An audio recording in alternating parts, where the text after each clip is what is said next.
Hello everyone, good morning. मैं Pravesh Sharma, welcome back to my channel. आज का हमारा टॉपिक है आहार अध्ययन के उद्देश्य या आहार संबंधी अध्ययन के उद्देश्य। तो आइए इसी संबंध में आगे बात करते हैं। पहले इंग्लिश में देख लेते हैं इसका topic, AIIMS related with food and nutrition.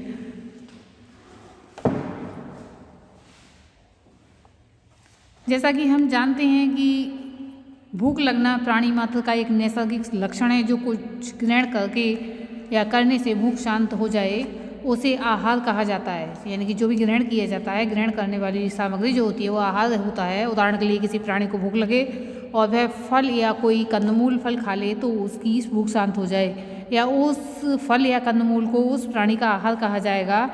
इस आधार पर कहा जा सकता है कि जो सामग्री ग्रहण करने से प्राणी की भूख शांत हो जाए वह सामग्री आहार है। मनुष्य एक विवेकशील प्राणी है। उसने आहार के विषय में व्यापक अध्ययन किए तथा अध्ययन किया कि आहार का एकमात्र उद्देश्य भूख मिटाना ही नहीं है। वास्तव में आहार के विभिन्न उद्देश्य हैं। आहार हमारी भूख को शांत करता ही है, भूख को तो शांत करता ही है। उसके अतिरिक्त आहार शरीर को शक्ति प्रदान करता है, शरीर की वृद्धि एवं विकास में योगदान देता है, शरीर के रख रखाव का कार्य करता है तथा शरीर को रोगों से बचने की क्षमता प्रदान करता है।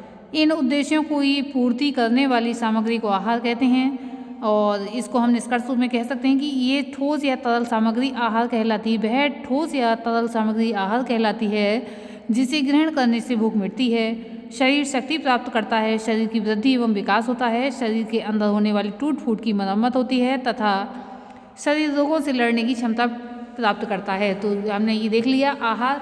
तो हम इसके उद्देश्य देखेंगे।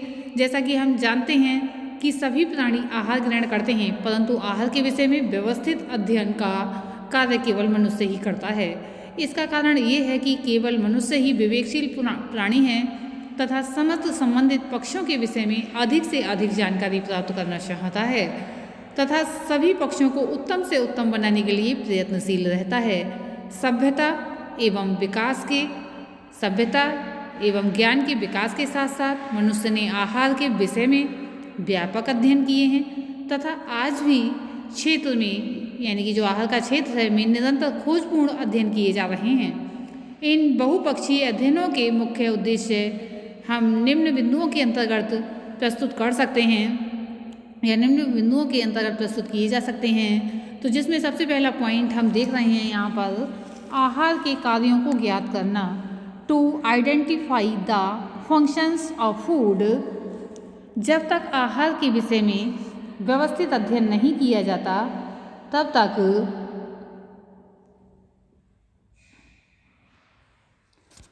तक क्या होता है कि यही समझा जाता है कि भूख लगने पर आहार की आवश्यकता महसूस होती है तथा आहार करने से भूख शांत हो जाती है। तब भूख को शांत करना ही आहार का एकमात्र कार्य समझा जाता था प्राचीन समय में, परंतु मनुष्य ने व्यवस्थित अध्ययन किए तथा आहार के अन्य कार्यों को भी ज्ञात किया। इस प्रकार कह सकते हैं कि आहार के विषय में किए जाने वाले अध्ययनों का एक उद्देश्य आहार के कार्यों को ज्ञात करना है। इस प्रकार अध्ययनों द्वारा ही ज्ञात किया गया है कि आहार से हमारे शरीर की वृद्धि होती है, हमारे शरीर का विकास होता है, यानी कि ग्रोथ होती है और डेवलपमेंट होता है। आहार ही यानी कि फूड ही हमारे शरीर को, हमारी बॉडी को शक्ति यानी कि पावर प्रदान करता है तथा आहार ही हमारे शरीर में होने वाली जो टूट फूट होती है की मरम्मत में सहायता प्रदान करता है। आहार ही शरीर को विभिन्न रोगों से लड़ने की क्षमता प्रदान करता है। अब हम देखेंगे नेक्स्ट पॉइंट में,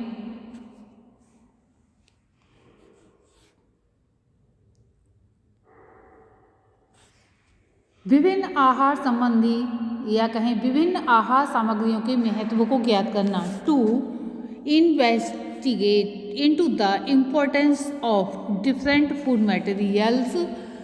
भूख तो किसी भी खाद्य सामग्री को ग्रहण करके शांत की जा सकती है, यानी कि जब हमारे पेट में कुछ पहुंच जाएगा तो एक तरह से भूख शांत हो जाएगी, परंतु आहार की अन्य भूमिकाओं को पूरा करने के लिए भिन्न भिन्न खाद्य सामग्रियों को ग्रहण करना पड़ता है।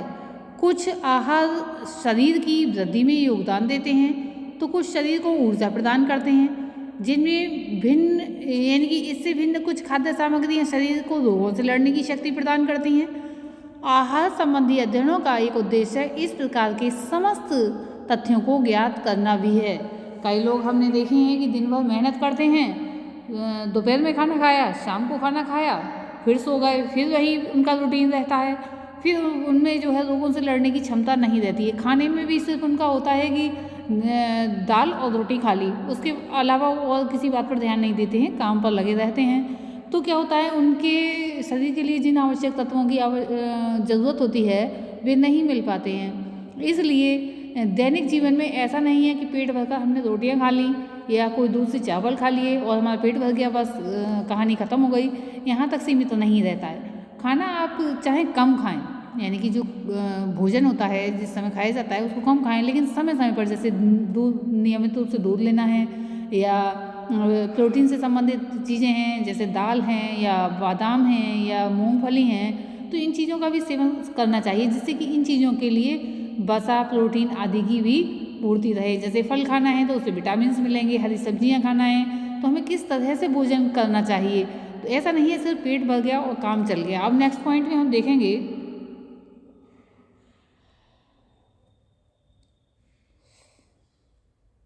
आहार की आवश्यक मात्रा का ज्ञान होना,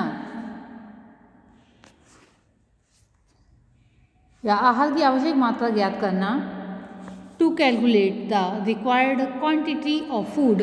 आहार संबंधी अध्ययनों का एक उद्देश्य ये भी है कि हम ज्ञात करें कि किसी व्यक्ति के लिए आहार की कितनी मात्रा आवश्यक होती है। भिन्न भिन्न आयु वर्ग के व्यक्तियों के लिए भिन्न भिन्न मात्रा में आहार की आवश्यकता होती है। एक बच्चे के लिए कम आहार की आवश्यकता होती है तथा एक किशोर तथा युवक के लिए आहार की अधिक मात्रा की आवश्यकता होती है। इसी प्रकार भिन्न भिन्न कार्य करने वाले व्यक्तियों को आहार की भिन्न भिन्न मात्रा की आवश्यकता होती है। मानसिक कार्य करने वालों को कम तथा शारीरिक श्रम करने वालों को अधिक मात्रा में आहार की आवश्यकता होती है। इसी प्रकार महिलाओं की गर्भावस्था तथा स्तनपान कराने की अवस्था में साधारण अवस्था से भिन्न प्रकार के एवं अधिक मात्रा में आहार की आवश्यकता होती है। यदि गर्भवती महिलाएं अगर एक्स्ट्रा यानी कि अलग प्रकार के आहार का सेवन नहीं करती हैं तो अनेक दिक्कतों का सामना करना पड़ता है, जैसे त्वचा संबंधी प्रॉब्लम्स होने लगती हैं, उनके चेहरे पर अनेक प्रकार के स्पॉट से दिखाई देने लगते हैं क्योंकि वीकनेस आ जाती है, उन चीज़ों का, उन तत्वों का वे सेवन कर ही नहीं पाती हैं। ऐसे ही स्तनपान कराने वाली महिलाओं को भी जब उन तत्वों की आवश्यकता होती है वे नहीं मिल पाते हैं तो उनके शरीर में किसी न किसी प्रकार की कमी आने लगती है। इसमें कैल्शियम आदि भरपूर मात्रा में इस प्रकार की कंडीशन में लेना चाहिए। नेक्स्ट पॉइंट में हम देखेंगे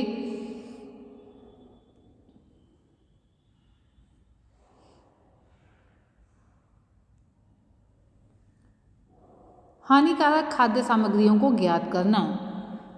to identify the harmful food materials. परंपरागत रूप से व्यक्ति असंख्य पदार्थों को खाता आ रहा है, परंतु जैसे जैसे शरीर संबंधी वैज्ञानिक अध्ययन किए गए वैसे वैसे ज्ञात हुआ कि अनेक वस्तुएं खाने से व्यक्ति को प्रत्यक्ष अथवा परोक्ष रूप से हानि हो सकती है। उदाहरण के लिए अब ये ज्ञात हो चुका है कि खेसारी दाल खाने से भयंकर रोग हो सकता है। इसी प्रकार अन्य अनेक सामग्रियों को ग्रहण करने से नुकसान हो सकता है। इन तथ्यों को ध्यान में रखते हुए आहार संबंधी ऐसे व्यापक अध्ययन किए जा रहे हैं जिनका उद्देश्य हानिकारक खाद्य सामग्रियों की खोज करना भी है। इसी के साथ अब हम देखेंगे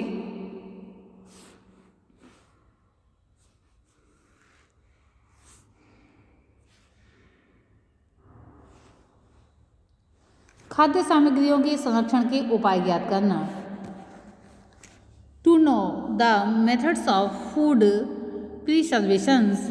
मनुष्य सदैव अपने भविष्य के विषय में सोचा करता है। इस तथ्य के आधार पर मनुष्य अपनी खाद्य सामग्रियों को सुरक्षित रखना चाहता है।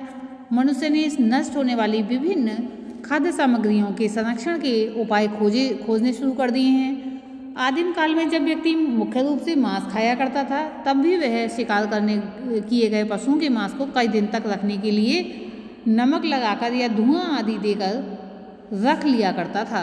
आज के युग में आहार संरक्षण के क्षेत्र में अनेक व्यवस्थित अध्ययन हो रहे हैं तथा प्रायः सभी शीघ्र नष्ट होने वाली खाद्य सामग्रियों को भी लंबे समय तक ठीक हालत में रख लिया जाता है। डिब्बाबंदी, बोतलबंदी, शीतलीकरण आदि तकनीकों द्वारा खाद्य सामग्रियों का संरक्षण किया जाता है। इस प्रकार कहा जा सकता है कि आहार के क्षेत्र में अध्ययनों का एक उद्देश्य खाद्य सामग्रियों के अध्ययन या संरक्षण के उत्तम से उत्तम उपाय खोजना भी है। इसी के साथ नेक्स्ट पॉइंट भी हम देखेंगे।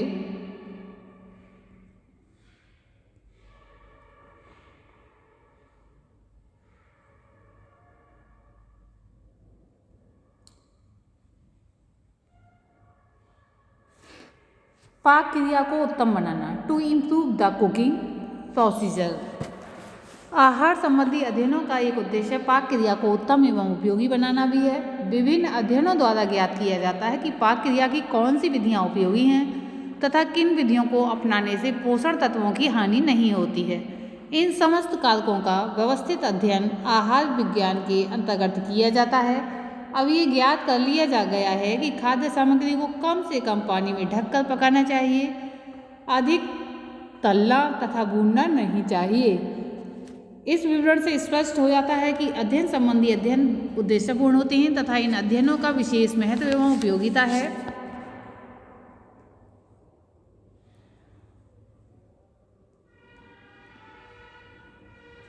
निष्कर्ष यानी कि कंक्लूजन। अब हम निष्कर्ष देते हैं। पोषण एक प्रक्रिया का नाम है। पोषण के लिए आहार का पाचन तथा पोषण यानी कि आहार का पाचन तथा शोषण होना आवश्यक हो जाता है। आहार एवं पोषण के संबंध को स्पष्ट करने के लिए आहार के पाचन तथा शोषण के अर्थ को जानना आवश्यक होता है, क्योंकि अगर हम उसके विषय में नहीं जानेंगे तो हम कुछ भी ऐसा नहीं कर पाएंगे जिससे कि उनके उद्देश्य पूर्ण हो पाएँ। ये सत्य है कि शरीर के सुचारू रूप से कार्य करने तथा वृद्धि, विकास एवं निरोगिता के लिए आहार अत्यंत आवश्यक है। आहार से हम बता दिया था कि उन आवश्यक तत्वों से हैं जिसमें प्रोटीन होना चाहिए, वसा होना चाहिए, कार्बोज, खनिज लवण, विटामिन तथा जल। परंतु हम इन तत्वों को शुद्ध रूप से ग्रहण नहीं कर सकते। हम इन अनिवार्य तत्वों को विभिन्न भोज्य पदार्थों के माध्यम से ही ग्रहण करते हैं।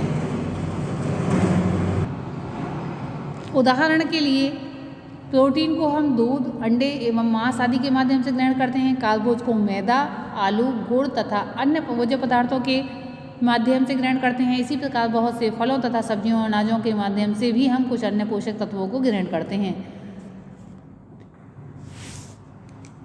जिनसे कि हमारे जो आहार के उद्देश्य होते हैं आहार ग्रहण करने के, वो पूर्ण होते हैं। यहाँ पर सिर्फ अंत में हम यही कहना चाहेंगे कि आहार के उद्देश्य ऐसे होने चाहिए जो कि हमें लाभ प्रदान करें, ना कि हानि। अगर वे हानि प्रदान करते हैं तो उद्देश्य पूर्ति नहीं होती है। इसलिए हमें लाभदायक यानी कि जिनसे हमें लाभ प्राप्त होता है वही ग्रहण करना चाहिए। आज के लिए इतना ही। धन्यवाद।